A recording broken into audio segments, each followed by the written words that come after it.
Monsieur le ministre, Excellence Monsieur l'ambassadeur, permettez-moi de renouveler mes chaleureux remerciements au gouvernement du Canada pour avoir bien voulu octroyer au Sénégal une aide financière de 8,5 milliards de francs CFA pour une durée de 5 ans, c'est-à-dire de 2018 à 2022.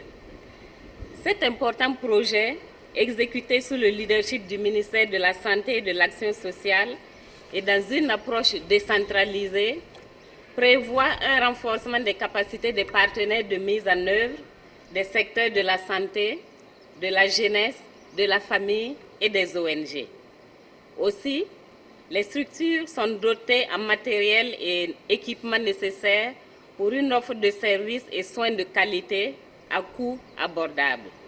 De remise d'équipement, c'est évidemment une occasion de célébrer un partenariat, mais c'est aussi l'occasion de prendre acte des progrès qui sont faits et du travail qui reste à faire ensemble. Notre projet aujourd'hui, et ce projet s'inscrit évidemment dans le cadre de la PSE, et on parle évidemment de questions de santé. On est au ministère de la Santé, mais on parle d'autonomisation économique, on parle de santé sexuelle et reproductive, on parle de santé maternelle, on parle de prévention de mariage précoce, on parle aussi de prévention de violences basées sur le genre. Bref, les femmes sont au cœur de l'intervention du Canada au Sénégal et au cœur de nos préoccupations et le resteront. Et on se félicite de ce beau partenariat à la fois avec UNFPA, mais aussi avec le ministère de la Santé et de l'Action sociale. Mais aussi le renforcement de capacité des prestataires sur toutes les composantes essentielles de la santé de la mère, de l'enfant et de l'adolescent.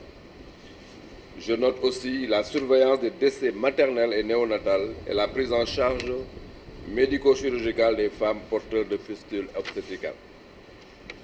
Je salue également tous ces efforts qui ont contribué à l'amélioration de manière très significative du niveau des indicateurs traceurs. Au demeurant, je voudrais insister sur l'impératif de la fonctionnalité du réseau national de formation sanitaire en soins obstétrico-néonataux, dont la résolution des gaps requiert la mobilisation de toutes les parties prenantes. L'optimisation de cette innovation majeure, impliquant plusieurs secteurs, demeure la voie royale à l'éradication des complications obstétricales directes, en particulier celles liées à l'hémorragie et à l'éclampsie, cause majeure de décès maternels. Mesdames, Messieurs, chers invités, je voudrais pour terminer vous exprimer, Excellence, toute ma gratitude. Je suis persuadé que notre coopération déjà fructueuse se fortifiera davantage, comme en atteste la visite d'État effectuée par le Premier ministre de votre beau pays la semaine dernière. Je voudrais également transmettre l'expression de ma satisfaction à tous nos partenaires techniques et financiers, principalement à l'UNFPA, pour l'exemplarité de sa collaboration avec nos services techniques, tout en vous réitérant mes respectueux remerciements. Je vous assure de l'utilisation judicieuse de ce matériel afin que des soins de qualité puissent être prodigués à nos groupes vulnérables de manière équitable et durable. Je vous remercie de votre attention.